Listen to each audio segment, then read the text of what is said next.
Welcome back. To conclude my time in the Pakistani mountains, I take a trip up to Hunza Valley, which is one of the most beautiful points in this part of the Himalayas in Pakistan. Recommended by the lorry drivers who gave me a lift up to Gilgit yesterday. And then following that, I get a bus back down south where I spend most of it fearing for my life. Enjoy.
I'm doing a short kind of 8k hike up to a viewpoint where I'm hoping to get a view down the valley. It's a bit cloudy at the moment, but things seem to be clearing slowly.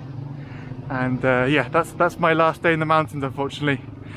I did make it to Kashmir, which was my ultimate goal, but some of the other objectives I had here will need to wait until another summer.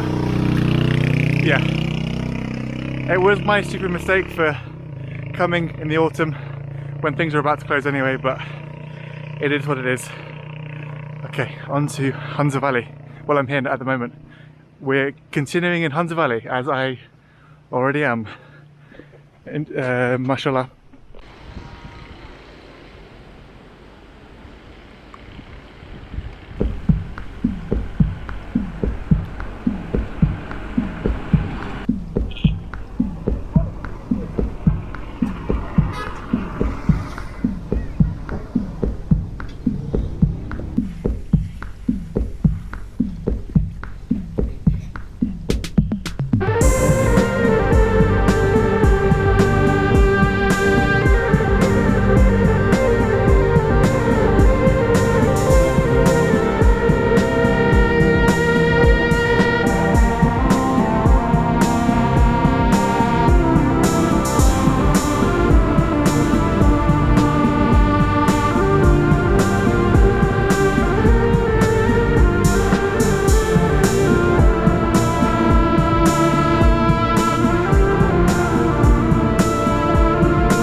And that's sadly the end of my time in one of the most beautiful places on earth. I will come back to Kashmir at a later date, and I'll hopefully be able to go higher than I have now. But now it's 3:30 and I do need to start the hike back to town to get a bus back to Gilgit in the evening.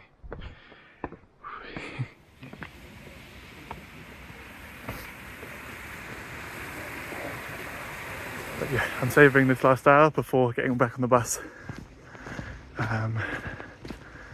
Yeah, not much to add to that. Stunning, gorgeous.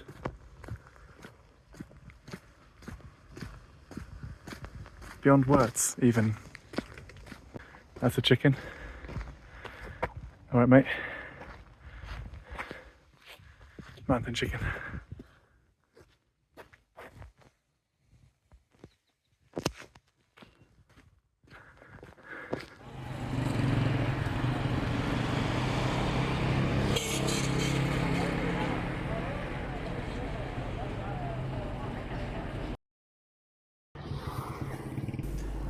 And just like that, it was time to get the coach back down to Islamabad. I'm at the coach station trying to get a coach to Islamabad. Apparently the rules have just changed and foreigners aren't allowed on coaches anymore. That's the info from a couple of coach places. I got a coach like a week and a half ago, so it could just be they can't be bothered, or I don't know. I'm going to try and hitch a ride with a truck now, as I did a couple of days ago, which should still be fine. I made it through all the police checkpoints, and inshallah I get to Islamabad tonight, but that might not happen. I'd been at the bus station for a couple of hours, and right after recording that I managed to get a bus. I got a small local bus instead. The downside of this is there's going to be a lot more police checkpoints on the way back. I think the police check big buses much less because there's I guess higher money clientele on the bus, so it's much lower risk. Whereas on the smaller buses you get stopped a lot, especially in populated areas. At some points in the journey it was happening every 5 minutes.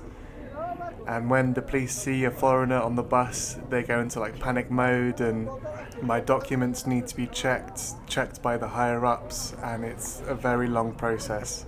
So I did feel quite bad for the other people on the bus, the locals whose stops on the bus would be much quicker if there wasn't a foreigner causing havoc unintentionally. The reason I was going back down south, even though I wanted to continue travelling in the north, was I'd been told that the mountain passes were about to close, but I found out once I got on the bus that the road we're taking back down south is open year round, so I was basically leaving the mountains early for no reason, and I could have stayed up there for quite a while longer.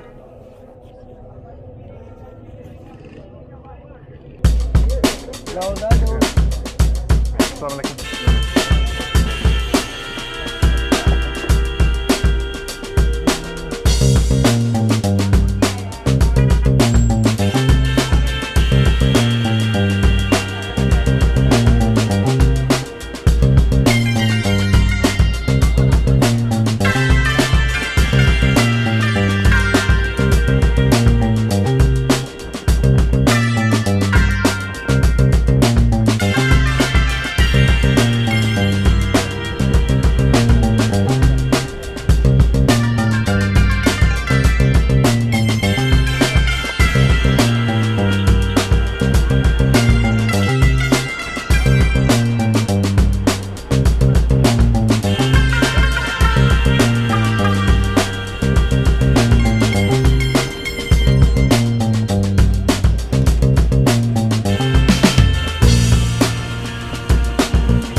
What's basically happening here is that guy's voice at the back. He was mentally disturbed, but I didn't quite know this until hours later. But he was basically standing up at the back of the bus and doing like very shouty, aggressive speeches. And he was talking about me because I kept hearing the word London, because I was speaking to the uncle next to me who was a teacher. We were chatting, oh, where are you from? You know, oh, I'm from London, da da da da. And the guy at the back had a real problem with me and was like, if you've ever seen, you know, the dodgy ISIS videos back in the day, it was the kind of speech made by someone who's about to do something horrible. And hearing lots of references that I understood referring to me meant that I was absolutely cacking my pants. Then the guy kind of stands up. There's not a lot of room in the bus. He stands up and he walks forward and he's like grabbing people's shoulders. And I was trying not to make eye contact too much, but I could see that people were quite scared of him. And I wrote in Google Translate and showed it to the guy next to me, like, should I be scared? And he looks at me and goes, like, maybe a little bit, yeah. And the guy next to me also kind of says very, very hushed, I'm going to get off. I need to get off my stoppers before, right? And the guy at the back, he's going to get off in Islamabad where you get off. And oh my God, it was a nightmare. To cut a long story short, we ended up getting off at a rest stop. And I saw that the guy at the back was unarmed. He's just wearing a religious long dress thing. And he was also very small, which I didn't account for when he was doing his speech thing, and was just much less scary than he sounded basically. Anyway, the trip other than that was a nightmare. We broke down at 3 a.m. I got picked up by the police who came and taken to a police stand where I fell asleep in a police car, and they sorted me out with another bus. I wasn't really given special treatment. They just wanted to separate me from locals in the middle of the night because I ended up on the same bus that other people had gotten on. They kind of fanned us out into subsequent buses. And the journey ended up being about 24 hours when it should have taken 8-9 going by the Google Maps driving time. But that's how the cookie crumbles. It was quite an experience, and once day broke, no one had really slept, so things got quite jovial. And on the second bus, people were like passing food from the back, even just random things like random bits of apple that was getting passed between like 6 different hands, getting passed to me, and then I was kind of like half standing up, theatrically eating it, and everyone was cheering. That was quite interesting. I was too tired to film the important bits like this, but it was quite a fun journey. And yes, I did get diarrhea the next day, but it was a price I was willing to pay. And I arrived back in Islamabad, relieved to stay in my old familiar hotel. Thank you for joining me on this journey, and I'll see you next week.